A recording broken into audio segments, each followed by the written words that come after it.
ಮಾತಾಡ್ತಾ ಏನು ಹೇಳಿದ್ರು ಅಂದ್ರೆ ಅವರಿಗೆ ಮೆಂಟಲಿ ಪ್ರಾಬ್ಲಮ್ ಅಂದ್ರೆ ಅವ್ರಿಗೆ ಹೆಂಗೆ ಅಂದ್ರೆ ಮಾನಸಿಕ ಹಾಸ್ಪಿಟಲ್ ಅಲ್ವಾ ಅಮ್ಮ, ಶಿವಮೊಗ್ಗ ಹಾಸ್ಪಿಟಲ್ ಅಲ್ಲಿ ಹೋಗಿ ನಿದ್ದೆನೇ ಬರ್ತಿದ್ದಿಲ್ಲ ಅಂತ ಅವ್ರಿಗೆ. ನಿದ್ದೆನೇ ತುಂಬಾ ಪ್ರಾಬ್ಲಮ್ ಆಗಿ ಅವ್ರು ಏನ್ ಮಾಡಿದ್ರು, ಇವಾಗ ನಮ್ಗೆ ಬೆಳಗ್ಗೆ ಎಲ್ಲ ನಿದ್ದೆ ಬರಲಿಲ್ಲ ಅಂದ್ರೆ ಹೆಂಗೋ ಎಲ್ಲರ ಜೊತೆಗೂ ಕೂತು ಮಾತಾಡಿ ಟೈಮ್ ಪಾಸ್ ಮಾಡ್ಬಿಡ್ತೀವಿ. ನೈಟ್ ನಿದ್ದೆ ಬರಲಿಲ್ಲ ಅಂದ್ರೆ ನಮ್ಮಿಂದ ಬೇರೆಯವ್ರಿಗೂ ಡಿಸ್ಟರ್ಬ್ ಆಗುತ್ತಲ್ವಾ.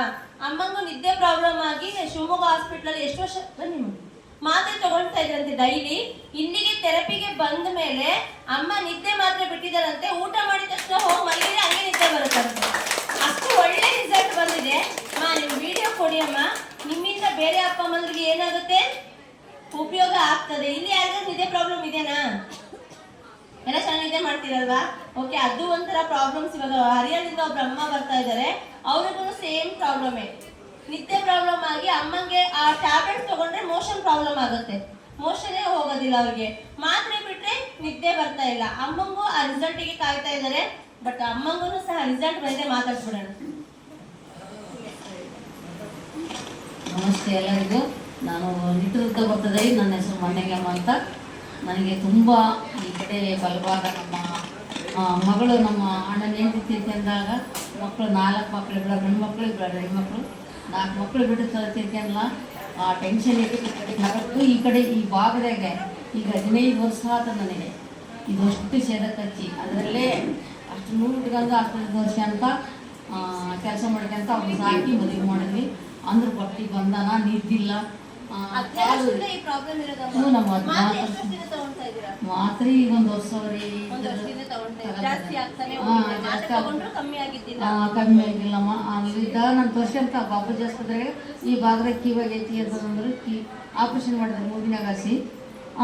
ಹಂಗಾದ್ರೂ ನನಗೆ ಅದು ನಾನು ಒಟ್ಟು ಅದೆಲ್ಲ ಹೋಗಲಿಲ್ಲ. ಈ ಕಡೆ ಈ ಭಾಗದಾಗ ಇಲ್ಲೇನು ಬೈಕ್ ಪಾಕಿ ಏನಾರ ಮೊದಲಾಗ ಬಂದಂದ್ರೆ ಅದು ನನ್ನ ಮೇಲೆ ಬಂದಂಗತ್ತನ ಅಂತ ನಾನು ತಿರುಗಿ ನಿಂತ್ಕೋಬೇಕಾದ್ರು ಪಾಸ್ ಹಾಕಬಿಟ್ಟ. ಹಂಗಿತ್ತು ಆ ಪ್ರಾಬ್ಲಮ್. ಇದು ಪೂರ್ತಿ ಅರ್ಧ ಬಾಡಿ ಇಲ್ಲಿದ್ದ ಹಿಡಿದು ಅರ್ಧ ಬಾಡಿ ಈ ಕಡೆಗೆ ಬಲಭಾಗದಾಗ ಏನಿತ್ತಲ್ಲ. ತುಂಬ ನಾನು ಎಷ್ಟು ತೋರಿಸಿದ್ರು ಏನು ಕಡಿಮೆ ಆಗಲಿಲ್ಲ. ಕಡೆಗೆ ದುಡ್ಡು ಸಾಕಷ್ಟು ಖರ್ಚು ಮಾಡಿಬಿಟ್ಟಿದೆ ಮೇಡಮ್. ಒಂದು 5-6 ಲಕ್ಷ ಮೇಲೆ ಖರ್ಚು ಮಾಡಿದ್ದೇನೆ. ಇಲ್ಲಿ ಗುಣ ಆಗಿಲ್ಲ. ಗುಳಿಗೆ ನುಂಗಿದಾಗ ಅಷ್ಟು ಮಾತ್ರ ಕಡಿಮೆ. ಮತ್ತು ಗುಳಿಗೆ ನುಂಗಿದ್ರೆ ಮತ್ತೆ ಅದೇ ತುಂಬ ಪ್ರಾಬ್ಲಮ್ಮು. ಈ ಕಡೆ ಇತ್ತೀಚೆಗೆ ಅಂದ್ಬಿಟ್ಟು ಅಲ್ಲಿ ಗುಳಿಗೆ ತಗೊಂಬಂದು ಇಲ್ಲಿ ನುಂಗ ಕಚ್ಚಿದ್ರಕ್ಕ ಸರಿಯಾಗಿ ನಿದ್ದೆ ಬರ್ತಿತ್ತು. ಸರಿಯಾಗಿ ನಿದ್ದೆ ಅಂದರೆ ಸುಮ್ಮನೆ ಮನಕ್ಕೆಂದೇ ಇರ್ಬೇಕು, ಅಷ್ಟು ಥರ ನಿದ್ದೆ. ಆದ್ರೂ ನಿದ್ದೆ ಮಾಡ್ತಿದ್ದೆ. ಈ ಭಾಗ ಪೂರ್ತಿ ಜವುರ್ದು ಬಿಟ್ಟು ಕಾಲನ್ನು ಜವುರ್ತು, ಉರಿ ಬಿಡು, ಕಾಲು ಉರಿದ್ದು ಉರಿ ಬಿಡ್ತು, ಜವುರ್ದು ಬಾಡಿ ಜವುರಿ ಕಚ್ಚಿಬಿಡ್ತು ಈ ಕಡೆ ಪೂರ್ತಿ. ಏನೋ ಇದ್ರ ಮೇಲೆ ಕೈ ಹಿಡಿದ್ರೆ ಎದ್ರ ಮೇಲೆ ಕೈ ಹಿಡ್ದಂಗೆ ಆಗೋದು. ಅಷ್ಟು ತುಂಬ ಪ್ರಾಬ್ಲಮ್ ಇತ್ತು. ಅದು ಪೂರ್ತಿ ಅರ್ಧ ಬಾಡಿ ಕೆಟ್ಟುಬಿಟ್ಟೆ ಅಂತ ತಿಳ್ಕೊಂಡೆ. ತುಂಬ ಕುಗ್ಗಿ ಹೋದ, ಇನ್ನೇನು ಮುಗಿದೋಯ್ತು. ಈ ಕಡೆಗೆ ಹೊಟ್ಟೆಯಲ್ಲಿ ಯಾಕೆ ಬಂದನೆ ಕೆಳಗೆ ಹಚ್ಬಿಡ್ತಾನೆ. ಇನ್ನು ನನ್ನ ಆರೋಗ್ಯನೇ ಕೆಟ್ಟು ಹೋಗ್ಬಿಡ್ದು. ನಿಮ್ಮ ಕೈಗೆ ಏನು ಮಾಡೋಕ್ಕಾಗಲ್ಲ ಅಂತ ತುಂಬ ಸೋತು ಹೋದಾಗ ಕುಲೆಂಬಿಯರು ಇಲ್ಲಿ ಬಿಟ್ಟಿದ್ರು. ಅವರಿಗೆ ಕುಲೆಂಬಿದ್ದ ನಮ್ಮ ಮಗಳ ತಂಗಿ, ನಮ್ಮ ತಂಗಿ, ಆ ತಂಗಿನ ನಮ್ಮ ಮಗಳಿಗೆ ಮಾಡ್ಕೊಂಡಿದ್ವಿ. ಅವರು ನಾವು ಶಾಲೆಗೆ ಆಸ್ಪತ್ರೆಗೆ ಹೋಗ್ತಾ ಇದ್ದೀವಿ. ಬರ್ರಿ ಇಲ್ಲಿ ಬಂದು 1.5 ತಿಂಗಳು ಆಗ್ತದೆ. ನಾನು 8 ದಿವಸದಿಂದ ನಿದ್ದೆ ಮಾಡಿದ್ದೆ. 8-10 ದಿವಸದ ಮೇಲೆ ನಿದ್ದೆ. ಈಗ ಊಟ ಮಾಡಿ ಸುಮ್ಮನೆ ಕುತ್ಕೊಂಡ್ರೆ ಎಲ್ಲ ನಿದ್ದೆ ಬಂದ್ಬಿಟ್ಟಿರ್ತಾವ. ನಿದ್ದೆ ಬಂದ್ಬಿಡ್ತೈತಿ. ನಿದ್ದೆ ಬರೋದು ಸರಿ ಆಗೈತಿ. ಈ ಬಾಡಿ ಜವ್ವುದು ಈ ಕಡೆ ನಿಟ್ಟು ಸ್ವಲ್ಪ ಹೊರವಾಗ್ತೈತಿ, ಕಡಿಮೆ ಆಗ್ತೈತಿ. ಆ ಕಾಲೂರಿ ಎಲ್ಲ ಕಂಪಲ್ಸರಿ ಬಿಟ್ಟಾಗೈತಮ್ಮ. ಈ ಭಾಗ ಬಾಡಿ ಜವ್ರದತ್ತಿ ಚರ್ಮ ಎದ್ರ ಮೇಲೆ ಆಡ್ದಂಗೆ ಕೈ ಎಲ್ಲ ಬಾಡಿ ಮೇಲೆಲ್ಲ ಕೈ ಹಿಡಿದ್ರೆ, ಎದ್ರ ಮೇಲೆಲ್ಲ ಕೈ ಹಿಡಿದ್ರೆ ಈಗ ಸ್ವಲ್ಪ ಪರ್ವಾಗ್ತದೆ. ಭಾಳ ಬಾಡಿ ಬೊಡಿನೇ ಪೂರ್ತಿ ಕೆಟ್ಟು ಹೋಗಿತ್ತು. ಮತ್ತೆ ವಾಶ್ ಮಾಡೋಕ್ಕೆ ಮತ್ತೆ ಹೊಸ ಮಡಿಕೆಯಾಗಿ ಇದನ್ನು ಇಲ್ಲಿ ಸರಕ್ಕೆ ಆಸ್ಪತ್ರೆ ನಾವು ರೂಪಿಸೈತಿ. ಭಾರಿ ಸುಸ್ತು. ಎಂಥ ಏನೋ ಸಮಸ್ಯೆ ಇರಲಿ ನಮ್ಮ ಜೀವನ ನಾವು ಕಾಪಾಡ್ಕೊಳ್ಳೋಣ. ನಾವು ಇನ್ನೊಬ್ರು ಆಸ್ಪತ್ರೆ ಮೇಲೆ ಮಕ್ಕಂತೇವಿ. ನಮ್ಮ ಪರಿಸ್ಥಿತಿ ಏನಾಗತ್ತಂತ ತುಂಬ ಇನ್ನೇನು ಮುಗಿದೇ ಹೋಯ್ತನ್ನೋ ಅಂಥ ಸ್ಥಿತಿಯಲ್ಲಿದ್ದಾಗ ನನ್ನ ದೇವರು ಈ ಆಸ್ಪತ್ರೆಗೆ ಕರ್ಕೊಂಬಂದಾನೆ. ಕರ್ಕೊಂಬಂದ ದೇವರಿಗೆ ಕೋಟಿ ಸ್ತೋತ್ರಗಳನ್ನ. ನಮ್ಗೆ ಹೇಳಿದಂಥ ಮಕ್ಕಳಿಗೆ ಕೂಡ ಆ ಹೃದಯಪೂರ್ವಕ ವಂದನೆ ಸಲ್ಲಿಸ್ತೀನಿ. ಎಷ್ಟೋ ಸಮಸ್ಯೆ ಇದ್ದರೂ ದೇವರು ಬಿಡುಗಡೆ ಕೊಡ್ತಾನೆ. ನಮ್ಗೆ ಕೆಲಸ ಇರೋದೇ ದುಡಿಯೋದು ಮಾಡಿ ನಾವು ಮಕ್ಕಳೆಲ್ಲ ಜೋಪಾನ ಮಾಡಿದ್ದೀವಿ. ಯಾವ ಮಕ್ಕಳು ಆಗಲ್ಲ. ಮಕ್ಕಳು ನಾನು 4 ಮಕ್ಕಳು ಜೋಪಾನ ಮಾಡೀನಿ. ನನ್ನ ಗಂಡ ಮಕ್ಕಳ ಸಪೋರ್ಟ್ ಮಾಡಿದ್ದೀನಿ. ನನ್ನ ಸ್ಥಿತಿಗತಿ ಯಾವತ್ತು ಈ ವಯಸ್ಸಿನಿಗೆ ಅಂತ ಅದು ಅನುಭವಿಸರಿಗೆ ಗೊತ್ತು. ಹಿರಿಯ ನೋಡೋದಷ್ಟೇ ಅಲ್ಲ, ಅದನ್ನು ಪ್ರತಿ ದಿವಸ ತಂದೆ ತಾಯಿಗಳಿಗೆ ಸೇವಿಸ್ತಾ ಇದ್ದಾರೆ. ಮನೆ ಶಸ್ತ್ರ ಏನು ಮಾಡ್ತಾರಲ್ಲ, ಮಕ್ಕಳು ದುಡ್ಡು ಕೊಟ್ಟು ಹೋಗ್ಬೋದಷ್ಟೇ, ಶಸ್ತ್ರ ಅಷ್ಟಕ್ಕೊಂದು ಖಾತೆ ಮಾಡೋಕ್ಕೆ ಸಾಧ್ಯವೇ ಇಲ್ಲ. ನಮ್ಮ ಆರೋಗ್ಯ ನಾವು ಕಾಪಾಡೋಕ್ಕೆ ನಾನು ಯಾರು ತಪ್ಪಿಸ್ತಾ ಸರಕ್ಕೆ ಆಸ್ಪತ್ರೆಗೆ ಬರ್ರಿ, ಎಲ್ಲರೂ ಗುಣವಂತರಾಗ್ರಿ, ಯಾರ ಮೇಲೆ ಹೊರಗೆ ಆಗ್ತಾಗಿ ಯಾರ ಕೂಡಲ್ಲಿ ಏನು ಅನಿಸ್ಕೊಳ್ಳೋದು ಹಾಗೆ ನಿಮ್ಮ ಕೆಲಸ ನಿಮ್ಮ ತುತ್ತು ಉಣ್ಣೋದು ನೀವೇ ಆಗಿ ಈ ಸರಕಿಗೆ ಒಳ್ಳೆಯದಾಗಲಿ.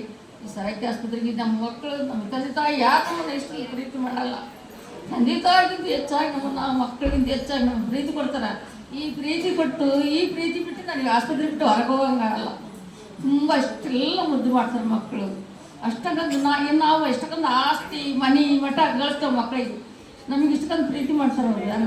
ಯಾರು ನಮ್ಮನ್ನು ಸಂತೈಸ್ತಾರೆ, ನಮ್ಮನ್ನು ಆಧರಿಸ್ತಾರೆ. ನಮ್ಮ ಮಕ್ಕಳನ್ನ ಎದ್ದಳಕ್ಕಾಗಲಿ ದೌಡಂದ್ರೆ ನಾನು ನೆನೆಸ್ತಾರೆ, ಹಾಸ್ಕೊಳಕ್ಕಾಗಲಿ ಅಂದ್ರೆ ನನಗೆ ಆಸೆ ಮನಗಿಸ್ತಾರೆ. ನಾವು ಆಸೆ ಹೊಡಿಸ್ಕೊಡ್ತಾರೆ ಈ ಮಕ್ಕಳು. ಇವ್ರಿಗೆ ಎಷ್ಟು ನಾನು ಕೋಟಿ ಕೋಟಿ ಸ್ತೋತ್ರ ಸಲ್ಲಿಸೋಕ್ಕೆ ಸಾಲು. ದೇವರಿಗೆ ಇವ್ರಿಗೆ ಎಷ್ಟು ನಮಸ್ಕಾರ ಸಲ್ಲಿಸೋದು.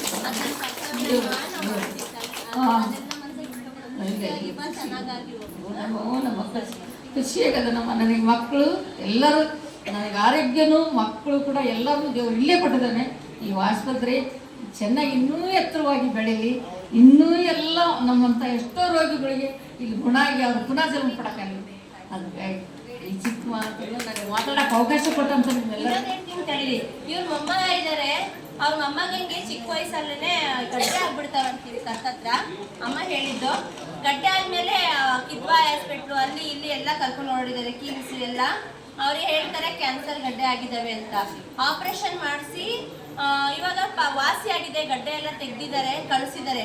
ಆದ್ರೆ ಅವ್ನಿಗೆ ಕೀಮೋ ರೇಡಿಯೇಷನ್ ಥೆರಪಿ ಆಗಿರ್ತದಲ್ವಾ, ಅವ್ನ ಬಾಡಿ ಒಳಗಡೆ ಸೆಲ್ಸ್ ವೀಕ್ ಇರ್ತವೆ. ಅಪ್ಪ ಅಮ್ಮ ಈ ಅಮ್ಮ ನೀರನ್ನ ತಗೊಂಡೋಗಿ ಅವನಿಗೆ ಸ್ವಲ್ಪ ನೀರು ಕುಡಿಸಿದ್ಮೇಲೆ ಅವ್ನು ಹೇಳ್ತಾನೆ ಇವಾಗ ಮುಂಚೆಗಿನ ಚೆನ್ನಾಗಿದ್ದೀನಿ ನಾನು ಅಂತ ಹೇಳ್ತಾ ಇದ್ದಾನೆ. ಅಂದ್ರೆ ಆ ಮಗುಗೂ ಏನಾಗಿದೆ, ಇವಾಗ ರಿಸಲ್ಟ್ ಬಂದಿದೆ. ಇವಾಗ ನಾವು ಹೇಳ್ತೀವಿ ಕ್ಯಾನ್ಸರ್ ಬರ್ತದೆ ಚಿಕ್ಕ ವಯಸ್ಸಲ್ಲಿ ಅಂತ ಹೇಳುವಾಗ ನಮ್ಮ ಮನೇಲಿ ಯಾರಿಗೂ ಇಲ್ಲಪ್ಪ ಅಂತ ನಾವು ಧೈರ್ಯವಾಗಿರ್ತೀವಿ. ಈಗ ಇವ್ರ ಮನೇಲಿ ಆ ಪ್ರಾಬ್ಲಮ್ ಆಗಿದೆ.